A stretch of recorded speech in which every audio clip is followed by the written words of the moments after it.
Let's start with the question. What is the absolute easiest nation to do a world conquest with? I have been attempting to unite the world under one tag in EU4 with moderate success. Doing a few test runs recreating the Roman Empire as an Orthodox Ottomans and getting the Mare Nostrum achievement. But as much as the world trembles before the awesome culture and religion-shifting powers of the Great Green Blob, they don't exactly have the optimal set of national ideas to undertake global dominion. Aside from making a custom nation, which country in the game would have the best possible shot in terms of total development and national ideas at creating a worldwide government, be it formable or otherwise? So how can we solve this?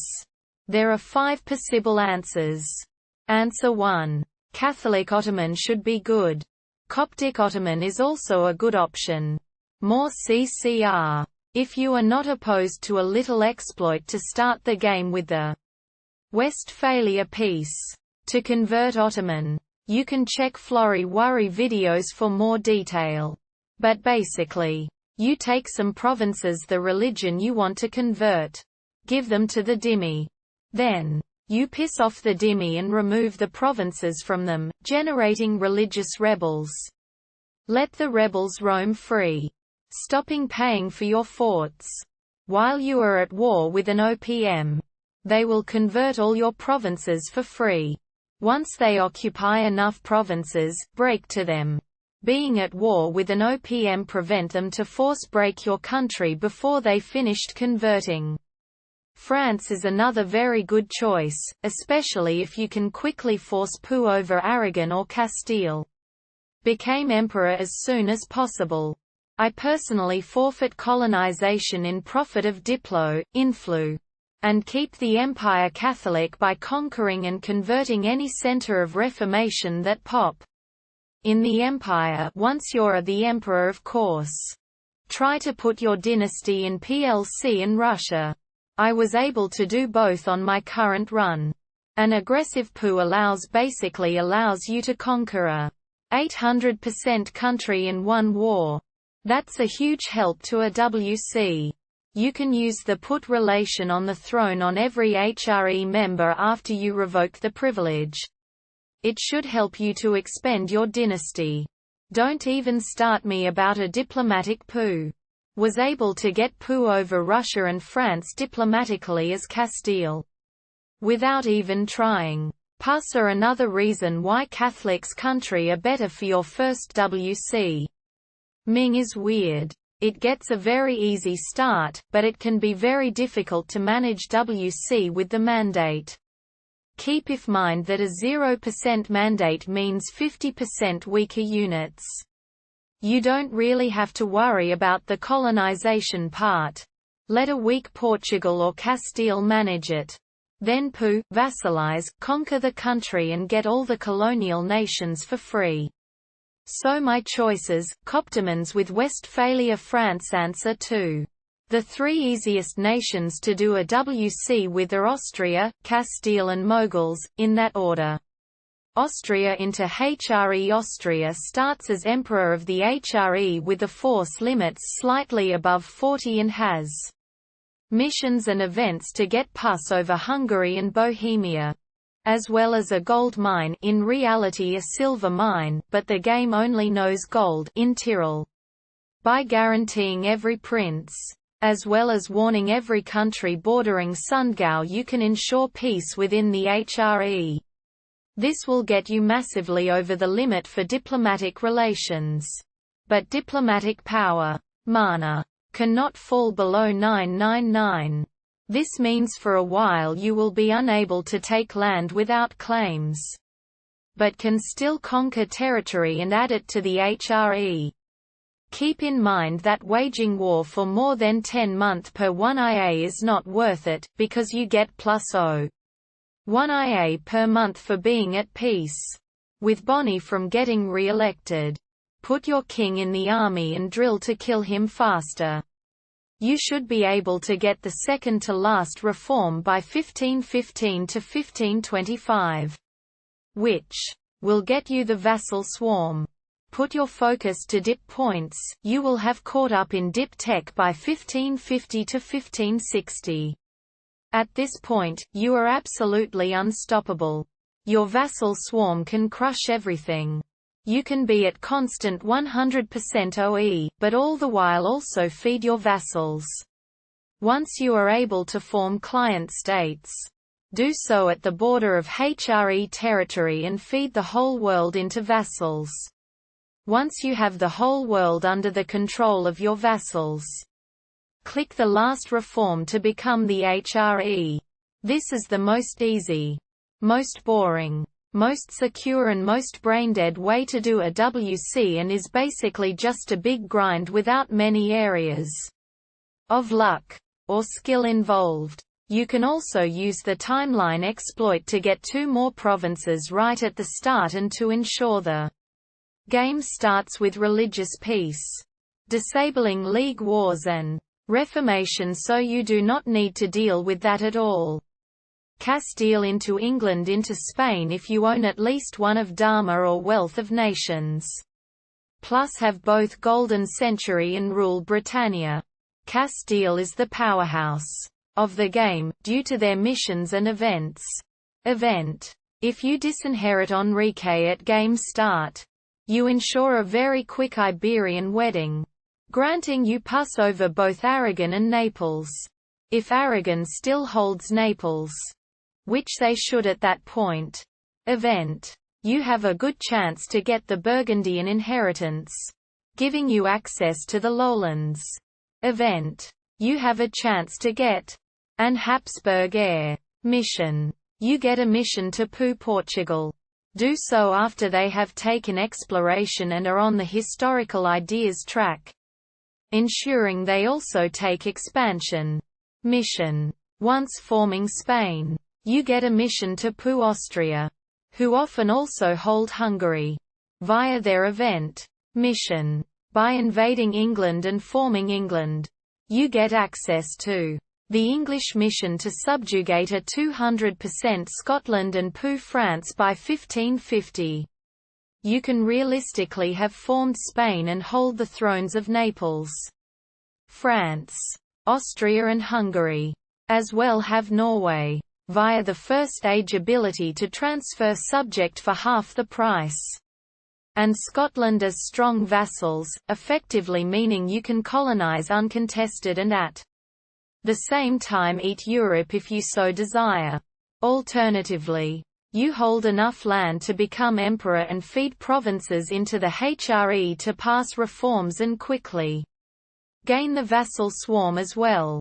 But at this point you are strong enough to just brute force the WC. If you do not wish to deal with the HRE, having Portugal under you with exploration and expansion means they colonize for you. If you also colonize and collect in the English Channel, you are very well off financially and can field large mercenary armies as well as +5 advisors, making you very well off in terms of both manpower and mana. This requires a little more skill than my number 1 pick of Austria, since you need to defeat England, for which you need to be able to land troops on the English island. And you need to defeat France twice. Once to get the claim on their throne. Once to establish the POU. And you need to manage AE in the HRE when POUing France. You also need to dismantle Kebab by brute force, which needs to be started quick enough if you wish to avoid truce breaking. Timurid into Moguls. Much has been written about Moguls. In the late patches, they have become extremely strong. A Timurid to Moguls run is more challenging than both above, but still a very easy WC if you know the basic mechanics of the game. Their -25% core creation cost, CCR, paired with +5% discipline and -10% idea cost as well as -5% technology cost places them in a very favorable position mana-wise. Their mechanic to assimilate cultures of which they hold all cores plus the -1 unrest from their Ideas make them very stable.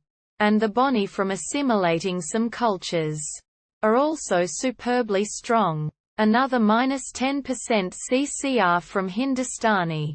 +1 5% institution spread from Germanic. 10% morale from Japanese and more. See here. The Mughal missions offer many claims to start you off as well. This requires more skill than number 1 and number 2. Because you actually need to play the game and wage war, conquer. But with their extremely strong ideas and other boni, Mughals is hands down the strongest nation in the game.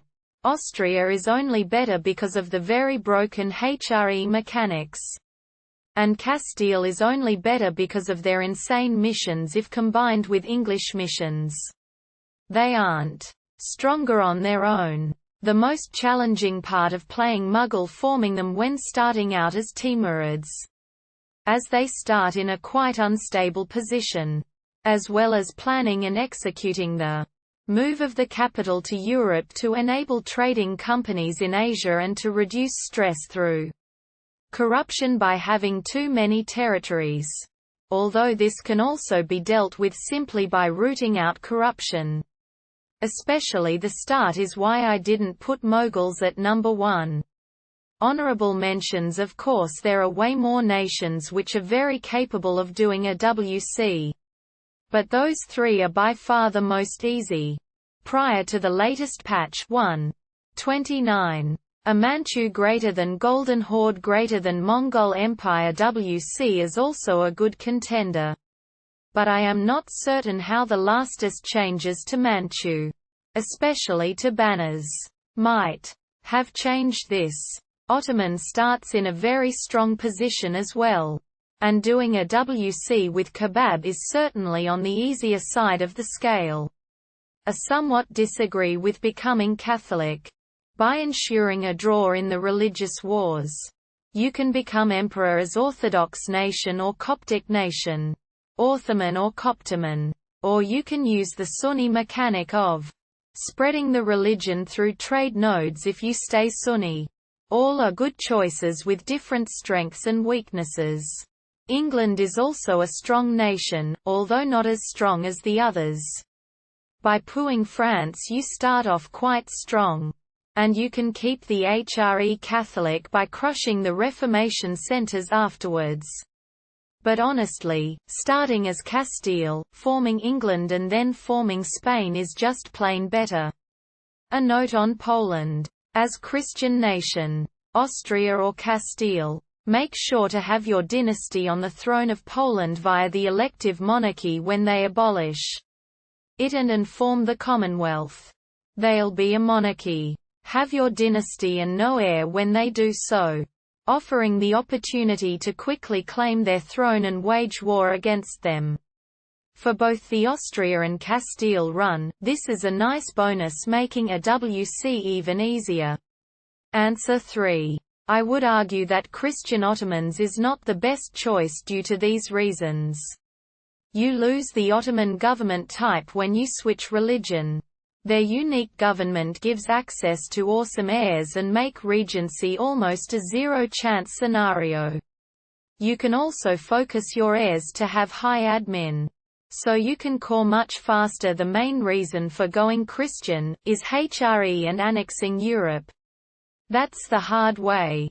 Consider the opportunity cost. It's much easier at the start of the game to go east and south. Conquer rich lands in Africa and Asia. Exploit the spice islands. Instead you are forcing yourself to fight against major European powers. But regular Muslim humanist Ottomans with lots of janissary. With lots of dhimmi for taxation and tech cost and religious tolerance. This is an unstoppable steamroll. I urge you to try it this way. This was my way of doing my WC. Answer 4.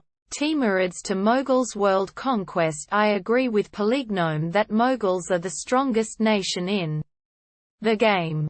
But if played correctly they are the easiest world conquest since it only requires you to understand proper management of wars. You don't need to poo anyone or understand the HRE. You will win like Genghis Khan, massacre every army you face. So here goes. Keep in mind I don't have every DLC, but I do have the main ones along with the Dharma DLC. So this strategy would probably change a bit with all the DLCs I've developed this from. Conquering too fast in my Muggle world conquest runs and having to slow down to make sure the corruption mechanic doesn't break my economy in the early years. So ideas. First, administrative ideas. For core cost reduction. Second, espionage ideas. For aggressive expansion reduction and more importantly -0.10 corruption plus another -0.10 corruption from policies.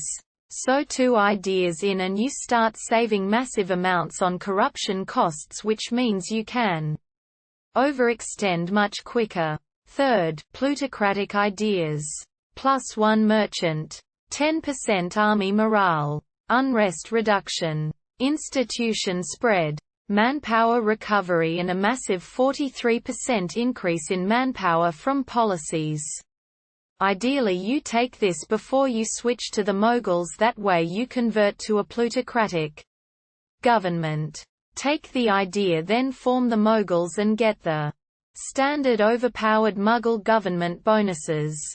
At this point there isn't a conquering speed that can possibly get you manpower to drop. It will always be maxed no matter how tight you layer your conquests. Fourth, exploration, so you can take Australia and the East Indies. More merchants means more money. Fifth, humanist ideas, which you take now so that you can have tons of rebels right when you want to max your absolution. Usually times nicely with a boost in number of states so you can squash rebels and reduce autonomy like a boss as soon as possible.